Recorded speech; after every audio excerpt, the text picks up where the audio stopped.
Bem, gente, primeiro filme do ano e eu já assisti, que é Extermínio Templo dos Ossos. Que assim, é um filme que eu ia ver de todo jeito, porque eu gosto muito dessa franquia Extermínio. Pra mim, os três filmes são muito bons dessa franquia, pelo menos os três anteriores, né? E eu sei que teve muita gente que não gostou de Extermínio a Evolução, não é o meu caso. Eu gostei muito, mas aquele final eu achei bizonho demais. E por conta desse final, eu tinha minhas dúvidas muito graves em relação a esse filme. E sem falar que, se o outro filme ele já foi assim meio divisivo, pelo menos no público, né? Na crítica eu sei que ela gostou em geral.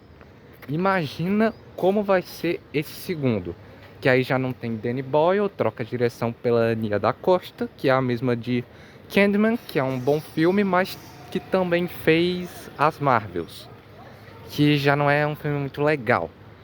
Então, assim, troca de direção, o final é esquisito, o final justamente é o gancho que leva para essa sequência. Então, a chance de dar merda era muito grande. Tanto é que eu acabei nem indo assistir no cinema, porque eu achei que era melhor ver em streaming, porque provavelmente ia ser uma bosta. Só que aí veio as primeiras críticas, não só muito positivas, como melhores do que a do filme anterior. E por parte do público, que eu suspeitava que não ia gostar desse filme, não é que foi o contrário, o público adorou esse filme. Então foi tipo uma unanimidade dentro da franquia Extermínio. Aí eu pensei, não, peraí, eu tenho que ver esse filme, não é possível que ele é tudo isso. E ele é realmente um filme muito bom dentro dessa franquia, um dos melhores dessa franquia até agora. E eu não consigo entender como é que tanta gente gostou desse filme, mesmo depois de ter assistido, porque ele tem umas paradas meio bizarras demais. Eu acho que esse é um dos filmes mais esquisitos que eu já vi na minha vida, conceitualmente falando. Porque tem duas narrativas que, para um filme de apocalipse zumbi, não são muito comuns, tá entendendo? Um é o do Dr. Kelson interagindo com o Sansão, que é aquele zumbi apresentado no filme anterior, e o outro é o do Spike interagindo com aquela seita satânica dos Jimmys e tal. E as duas são bem estranhas e são duas tramas muito distintas. Era quase estranho pensar que essas duas tramas juntas poderiam formar um filme único. Mas por incrível que pareça, essa combinação bizarra conseguiu dar muito certo.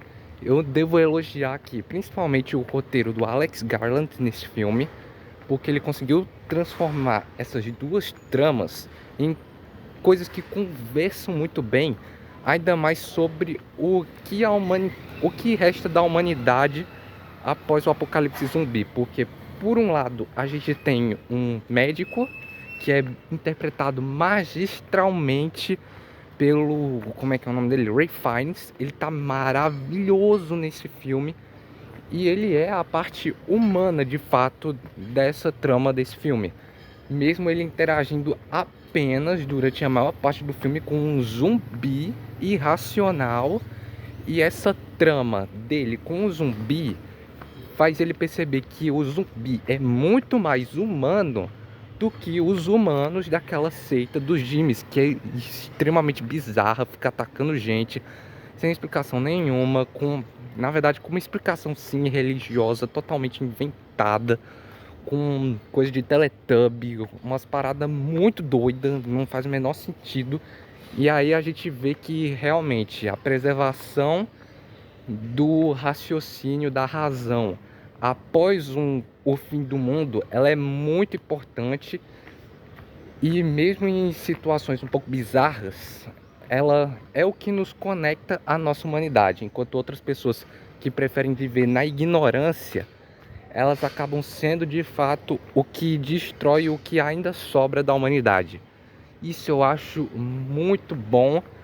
E eu não sei se eu vi outras tramas assim de zumbi trabalhando esse conceito. Eu não sei se apareceu em The Walking Dead porque eu não vi, mas eu achei muito inteligente do Alex Garland botar essas coisas, essas temáticas dentro do texto desse filme de uma forma que funciona tão bem. Inclusive tem uma cena desse filme que todo mundo comentou, que é a cena de música lá perto do final, que é bizarra, mas é maravilhosa. Ela é catártica demais. Eu ri, velho. Eu ri tanto nessa cena e é um brilho não só da atuação do Ralph Fiennes, que como eu falei, está maravilhoso nesse filme, como da direção da Nia da Costa, que soube escolher uma música realmente muito boa e soube também como expressar essa cena para o público, porque isso daí é de fato o Ralph Fiennes, o personagem dele, tirando sarro desses personagens que são ignorantes e que preferem acreditar em Satã e outras coisas bem aleatórias, bizarras. E cara, é tão catártico que chega a me fazer rir de tanta alegria por estar zoando esse grupo de idiotas, praticamente. Sobre aspectos técnicos, o filme é perfeito, praticamente. A fotografia, eu acho que ficou até melhor aqui do que no outro filme, porque no outro tinha muito aquele negócio de várias fotografias em sequência, ou então posições de câmera que às vezes podia ficar um pouco bizarras. Aqui eu acho que fica uma fotografia mais padrão, mas que para propósito de narrativa funciona muito bem. A direção de arte continua esplêndida. Aquele templo de ossos é muito mais bem explorado aqui. E tipo, maquiagem também é muito boa. Tipo, aspectos técnicos não tenho o que falar, é perfeito que nem no outro filme. Aí sobre a narrativa do Ian Kelson, eu já falei muito, ela é praticamente perfeita, velho. 10 de 10. Se fosse um filme só sobre essa narrativa, seria um filme 10 de 10, na minha opinião. Mas aí também tem a narrativa dos Jimmys, né? Que eu acho muito boa, apesar de ser um pouco exagerado em alguns pontos. Mas que, como eu falei, reflete esse negócio da ignorância do mundo e como essa ignorância pode destruir o mundo. Então eu acho isso sensacional. E o personagem que faz o Jimmy Crystal, o ator que faz o Jimmy Crystal, ele manda muito bem. Ele era o vilão de Pecadores e lá ele mandou bem demais. E aqui ele tá mandando muito bem também. De elenco, eu acho que o que, tipo, não é muito bem aproveitado é justamente o personagem do Spike, que era o protagonista no outro filme, e aqui a importância dele foi muito reduzida. Eu acho que o tempo de tela dele ficou tão curto que nem parece que ele tá na mesma franquia que ele tava no filme anterior. Então eu acho que a importância dele reduziu bastante aqui. Mas de todo jeito eu tenho que comentar sobre aquele final. Tipo, todo mundo sabia que o final seria daquele jeito.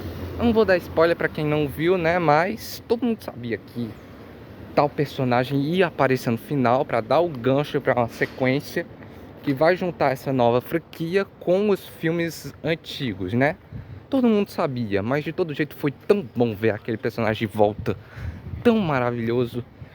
E eu acho que é legal que o Extermínio conseguiu se desprender desse personagem, conseguiu criar um nome próprio sem ter que repetir personagens.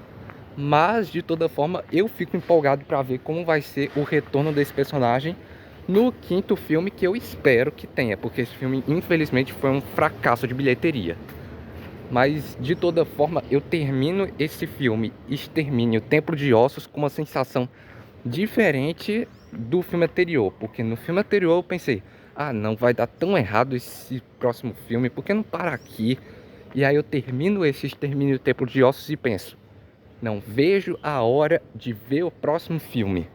Dito isso, termino aqui Extermínio Templo de Ossos com a nota 8,5 e como o segundo melhor filme da franquia, superando o Extermínio a Evolução, que pra mim era o detentor desse título até então.